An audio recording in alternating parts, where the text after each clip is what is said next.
ETF index mutual funds నేర్చుకుని stock మార్కెట్లో రాణించాలనుకుంటున్నారా? వెంటనే ఈ నెంబర్కి కాల్ చేయండి.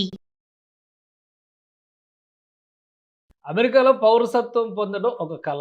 ఇప్పుడు గ్రీన్ కార్డుకి సంబంధించి కొత్త నిబంధనలు వస్తాయనే ప్రచారం, అలానే అన్నీ సక్రమంగా జరిగితే జన్మతః వచ్చేటువంటి పౌరసత్వానికి సంబంధించిన కొత్త కండిషన్స్ని డొనాల్డ్ ట్రంప్ ప్రభుత్వం ఈ రోజు నుంచి అమలు చేయాల్సింది. కానీ అనివార్య కారణాలు, రకరకాల పరిస్థితుల నేపథ్యంలో ఇవన్నీ కూడా వాయిదా పడుతుంది. తాజాగా పౌరసత్వం విషయంలో వస్తున్నటువంటి కొత్త కొత్త చర్చలు, నిబంధనలు ఏంటి?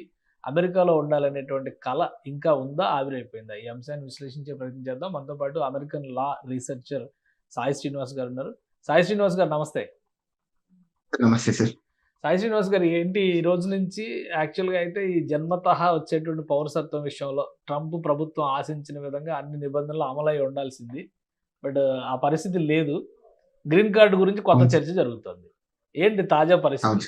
మామూలుగా అయితే సుప్రీం కోర్టు ఇచ్చిన తీర్పు ప్రకారం సో మామూలుగా ఈ రోజు నుండి ఈ బర్త్ రైట్ సిటిజన్షిప్ అనేది ఈ నాన్ ఇమిగ్రెంట్స్ కి ఇంప్లిమెంటేషన్ జరగాలి సార్. కానీ ఎక్కడే గానీ దాని దాఖలాలు ఎక్కడే గానీ లేవు.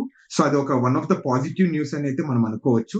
కానీ ఇంకొక చిన్న షాకింగ్ న్యూస్ ఏంటంటే ఇది ఎలా ఇంప్లిమెంటేషన్ చేయాలి అనేది ఒక యుఎస్సిఎస్ వాళ్ళు 25th of July 2025 ఒక చిన్న ఆర్డర్ ఇవ్వడం జరిగింది. అంటే డిస్కషన్ లాంటిది.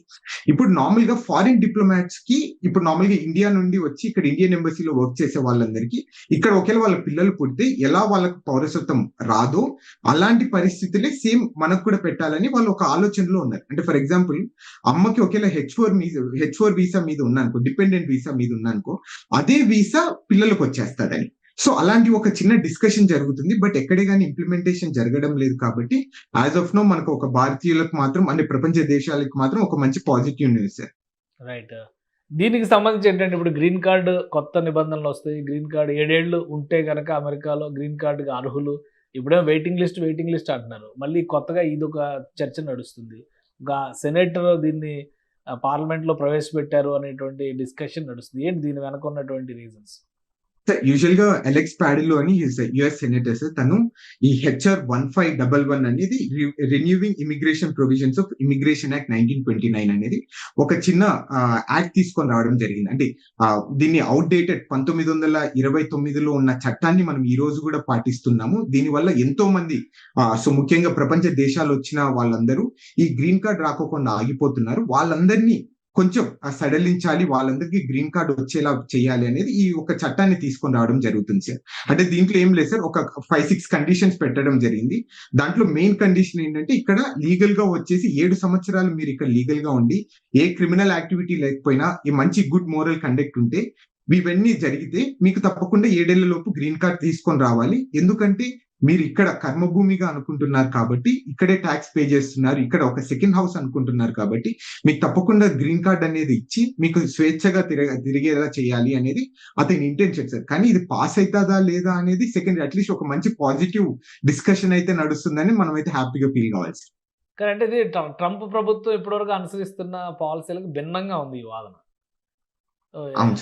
ఎలా అసలు పార్లమెంట్లో, సెనేట్లో ఆ బలాలు ఎలా ఉండొచ్చు? ఆయన పెట్టినటువంటి బిల్లుని సీరియస్గా తీసుకునే అవకాశం ఉందా లేదా? అంటే so let me tell you ఇంకొక సీక్రెట్ విషయం ఏంటంటే సార్, ఇది ఆల్రెడీ సెప్టెంబర్ 2022 ఆల్రెడీ ఈ బిల్ అనేది ఇంట్రడ్యూస్ చేయడం జరిగింది.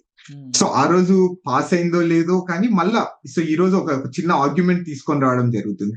అంటే ఎందుకంటే ఇది ఒక మీకు తెలిసిందే కదా సార్, అంటే బిల్ పెట్టినంత మాత్రాన పాస్ అవుతుందా లేదా అనేది so it is completely different scenario. అక్కడ ఉన్న రిప్రజెంటేటివ్స్ ఎలా ఫీల్ అవుతారు, ఏంటి దీని పరిస్థితులు ఏంటి, మనం అంటే ఏదో ఫర్ ద సేక్ ఆఫ్ ఒక చిన్న మంచి గుడ్ న్యూస్ గా మనం ఒక ట్రీట్ చేయాలి తప్ప దీనికి మనం వేరే ఆర్గ్యుమెంట్ చేయకూడదు అయితే నేను అనుకుంటున్నాను. స్లోగా పాలసీ విషయంలో కొంత మెల్ట్ అవుతున్నారని అనుకోవచ్చా? ఎందుకంటే ఇండియన్స్ అనే కాదు, ఇమిగ్రెంట్స్ ద్వారా అమెరికన్ ఎకానమీ చాలా బూస్ట్ అవుతుంది అనేటువంటి అభిప్రాయాలు ఇప్పటివరకు ఉన్నాయి.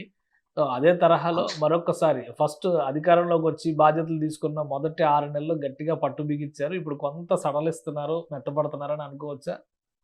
అది కూడా మనం అనుకోవచ్చు సార్. ఎందుకంటే వన్ ఆఫ్ ద రీజన్ ఏంటంటే ఈ F1 వీసాస్ కూడా మీరు చూసుకుంటే సుమారు 70% మంది స్టూడెంట్స్ వచ్చే వాళ్ళు చాలా తగ్గిపోవడం జరిగింది. అంటే వీళ్ళందరూ మనమంతా ఈ యూనివర్సిటీస్ కి మెయిన్ గా మనము అంటే సో మిల్కింగ్ కౌ లాంటి సార్. అంటే మనం డబ్బులు తెచ్చే వాళ్ళం ఎప్పుడు. అంటే సుమారు కొన్ని వందల కోట్ల డబ్బులు మనం యూనివర్సిటీస్ కి ఇస్తున్నారు.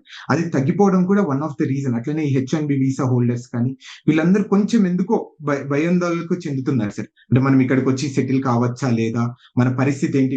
మనం ఇందాక అనుకుంటున్నాం సుమారు గ్రీన్ కార్డ్ రావాలంటే కొన్ని సంవత్సరాలు 10,000 సంఖ్యలో సంవత్సరాలు పడుతుంది అని. అట్లనే సుమారు 13 లక్షల మంది ఇంకా గ్రీన్ కార్డ్ ప్రాసెస్ లో ఉన్నారు. అంటే సబ్జెక్ట్ టు ద కరెక్షన్ 10 లక్షల మంది, 1,30 లక్షల మందో అంతమంది గ్రీన్ కార్డ్ ప్రాసెస్ లో ఉన్నారు. సో వీళ్ళందరి పరిస్థితి బట్టి కూడా మనం ఒకసారి వీళ్ళు కూడా ఒక పాజిటివ్ సెన్స్ అయితే తీసుకుంటారని అయితే నేను అనుకుంటున్నాను సార్. రైట్. అంటే ఇంకా కొంత సమయం పట్టొచ్చు ఇవన్నీ డిసైడ్ అవడానికి. మొత్తం మీద అమెరికాలో ఉండే వాళ్ళకి గ్రీన్ కార్డు అలానే సిటిజన్షిప్ అనేవి ఒక పెద్ద డ్రీమ్గా కనిపిస్తాయి.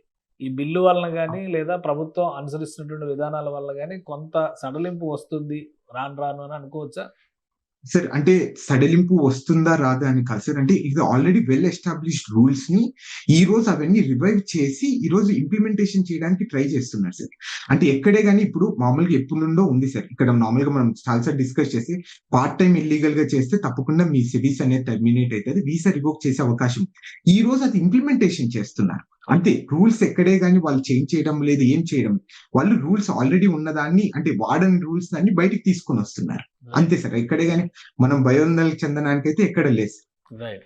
థ్యాంక్ యూ సాయి శ్రీనివాస్ గారు విశ్లేషణ అందించినందుకు. ఇది అమెరికాలో ఉంటున్నటువంటి ప్రవాసులకి ఒక ఆశ కల్పించేటువంటి అంశం ఇది. కొంతవరకు గ్రీన్ కార్డు 7 సంవత్సరాల పాటు ఆ దేశంలో నివసించిన వాళ్ళకి ఎలాంటి క్రిమినల్ హిస్టరీ లేకపోతే గ్రీన్ కార్డు ఇవ్వచ్చు అనేటువంటి చర్చ మరొకసారి మొదలైంది. అలానే సిటిజన్షిప్, బర్త్ రైట్ సిటిజన్షిప్ విషయంలో కూడా కొన్ని క్లారిఫికేషన్స్, కొన్ని వెసులుబాట్లు వచ్చినటువంటి సంకేతాలు అయితే స్పష్టంగా కనిపిస్తున్నాయి. సో రాబోయే రోజుల్లో అమెరికా డ్రీమ్ అనేది మరొకసారి ఫ్లరిష్ అవుతుందా అని అనిపిస్తుంది. దీన్ని బట్టి చూస్తే అది సాయి శ్రీనివాస్ గారు చేసినటువంటి విశ్లేషణ బట్టి మనం అర్థం చేసుకోవచ్చు. ఇది స్పెషల్ డిస్కషన్. Keep watching.